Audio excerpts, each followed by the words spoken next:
Good morning, ladies, gentlemen, and everyone in between. Today is the long-awaited Roblox VIP convention. Hearing that you decided to go out and see what this convention is all about. But on the way out, you were eventually stopped by a family of penguins. They asked you very kindly to sit beside them in the convention, even though you didn't agree to it yet. After saying their piece, they immediately went to the convention. In the distance, above a hill, you see a red and blue person. You didn't know what they were doing, but you didn't have time as you didn't want to be late to the convention. So, you kept on going. In front of the building, there are many people who were waiting or getting. As you make your way through the crowd, you see people. Some you recognize, some you don't. Eventually, you saw the penguins who invited you in the very front. There, they save a seat just for you. This is a record year for Roblox VIP convention. Wilderman, congratulations on the record-breaking Roblox VIP convention, and also thanks everyone for their creativity, kindness for making Roblox what it is today. Yeah, right. Shocked by the voice, Wilderman thought there was some technical difficulties. Before a hooded figure with only a right arm crashed from the ceiling with two newbies, they immediately took Wilderman hostage. No, it can't be. Wilderman seems to recognize the hooded figure.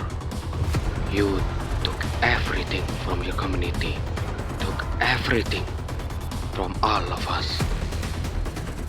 Jay Party, who is the bodyguard of Wilderman, tried to save him, but failed miserably as he got smacked by two newbies. Panic, the family penguin tried to wake up their grandpa. Sleepily though, the grandpa opened his eyes a little, where he saw the hooded figure. He immediately jolted up and threatened the hooded figure. He told you to get up and slap them, just like the old times. But you have never even done this before. You've always been a liar. You haven't changed a bit, have you? While forcing you to pick up the ball and get on stage. The grandpa penguin taught you how to rebound a ball and also how to counterattack, defeating the newbies using the skills you learned. You're a coward, wearing facades of revolutionaries. The hooded figure pulled a strange clock-like device from his pocket and activated it. The device! Aim for the device, dude! You launched your ball at the device, but it was all too late, for the device was already activated. As you hear screaming from the crowd, you, the hooded figure, and Wilderman were all sucked in by the device. You feel your head pounding, and yet you feel like you could lie in this soft spot for hours. Now get out of my bed! The audacity of people these days. The sound of someone screaming jolted you up. In front of you was a penguin. Though you don't know him, he seems familiar somehow. But before you could think further, he kicked you out. Going outside, the place seems familiar. You decided you would explore the place for a bit. After a while, you stumbled upon Roblox HQ, and it seems there are wooden planks blocking the bridge to the east. So you decided to go inside. As soon as you entered the building, you were attacked by nooblets. You realize after defeating some of them that the building has been overrun by them. As you make your way to the top of the building, you triumph over all of the nooblets that blocked your way. At the top, you saw red and blue children beating up a yellow person into unconsciousness. You were curious as to what were happening, but before you could say anything, the red and blue children attacked you with swords in hand. After smashing them with a bouncy ball, they retreat. You walk up to the unconscious man. He said he is at last here. Is someone there? I don't feel so good. He asks for your help as someone has kidnapped Wilderman, and that someone is searching to get all of the sword fight on the heights. He gave you a wooden sword to break through the wooden planks blocking the bridge so that you may chase after them. Dude! As you were on the way chasing them, you were stopped by an angry penguin. He was the one who kicked you out of that bed. He gave you a card that you apparently dropped. You know how cards work, right? As you didn't know anything, he taught you how to use the power of the cards to strengthen yourself. After saying his piece, he left and you went on your journey. Through the meadows filled with greeneries, breezy wind, farm animals and noblets, you fought your way through the mall. So, this is the dummy who gave you trouble, huh? Near a waterfall, red and blue, the one who gave you trouble at the top of Roblox HQ, stop you on your track again, as they now called in their boss. After triumphing over them, you continue on your journey where you found a cave. As there was no other way around, you went inside the cave. Chapter 1: Storming the Castle. The darkness enveloped your eyes. Your skin feels cold and wet as your legs step on something slimy. Your eyes started to get used to the dark. You're finally able to see that your legs are swarmed by ants. You hit the ant with your paw, crushing them and leaving you in a pool of slime. You try to run, but you see many more creatures in front of you. You try to avoid some of them, but some block your way. After getting past the ants, you meet Terry the penguin again. It looks like he's trying to get a card, but it was too far. I'll kill you! He was surprised by your sudden appearance, thinking you were more of those ants. Looking at you more closely, he had an idea on how to get the card by using your bouncy ball. So he decided to taught you on how to get the card using your bouncy ball. After getting the card, he saw that he already have multiple copy of said card, so he decided to not steal it from you. As you get closer to exiting the cave, your eyes burn as your skin feels about to freeze. The light from outside reflected by the ice and coldness as you near your destination. You try to leave the cave, but you were blocked by a giant ant and its armies. It seems it can speak and that it's delusional, as it likes to think itself as a royal and order you to bow before it. But you refuse. You dare disrespect the Supreme Ant? And now you are fighting a Supreme Ant that can speak common. After defeating the Supreme Ant and its armies, you finally leave the cave.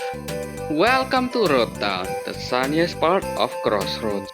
A local greeted you, telling you what has been happening in and near Road Town, and that there are some ominous snow clouds at Black Rock Castle.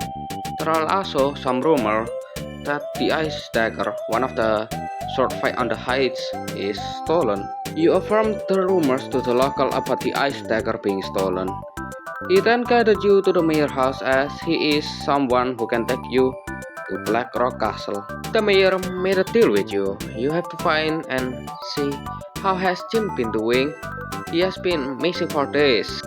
Should you do that, you will be given an adventurer ID that allows you to get to the Black Rock Mountain. You agree to the condition. After that, the mayor gave you the adventurer ID. Traversing the cold mountain, you were attacked by a bunch of wildlife. Eventually, after killing some of them, on the way you met a banished knight of the king.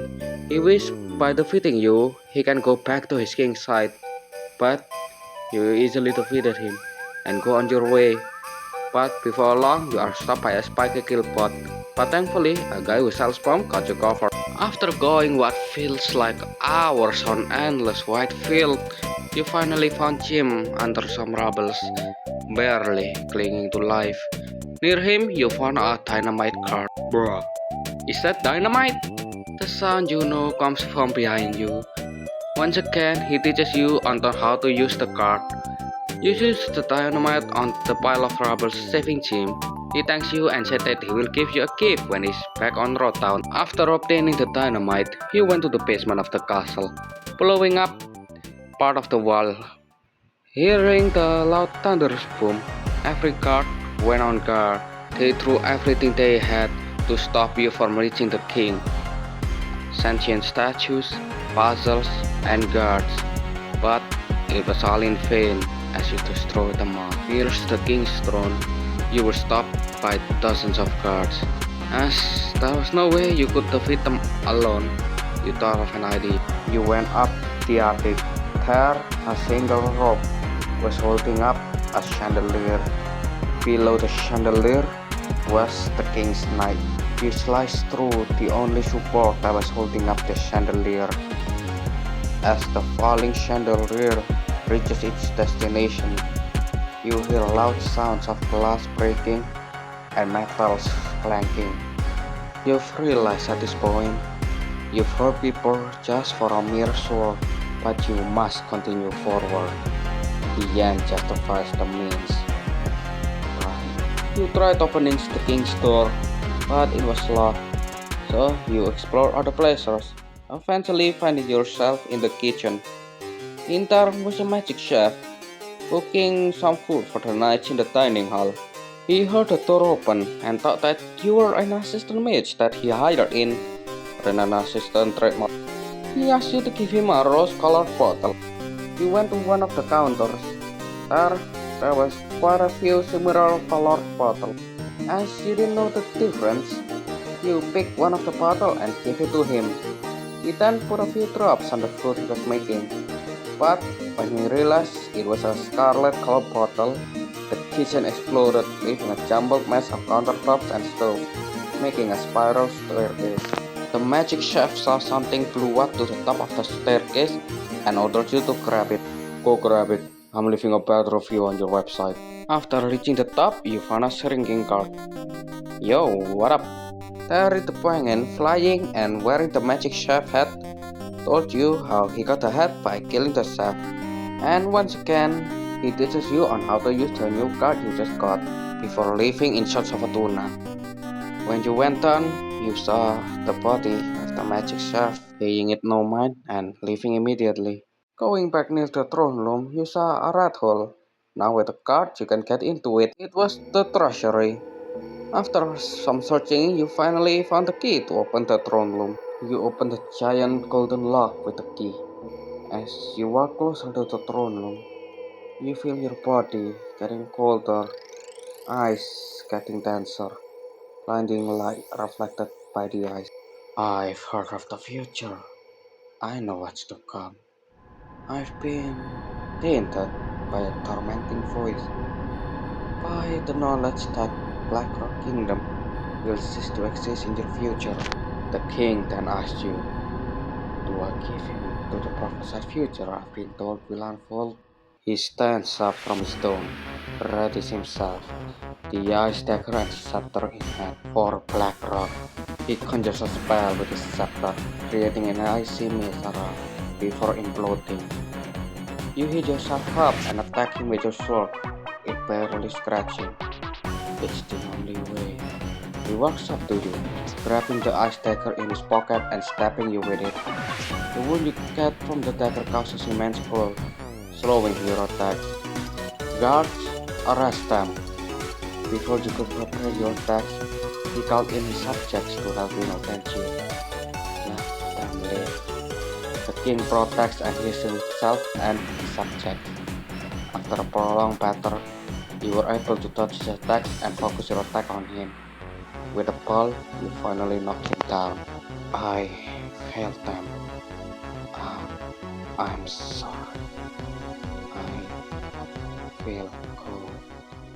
Before turning into a pile of bones, the guards watching in horror feel defeated, as there was no way they could win anymore, and leaves the castle. In the pile of bones, you grab the ice dagger.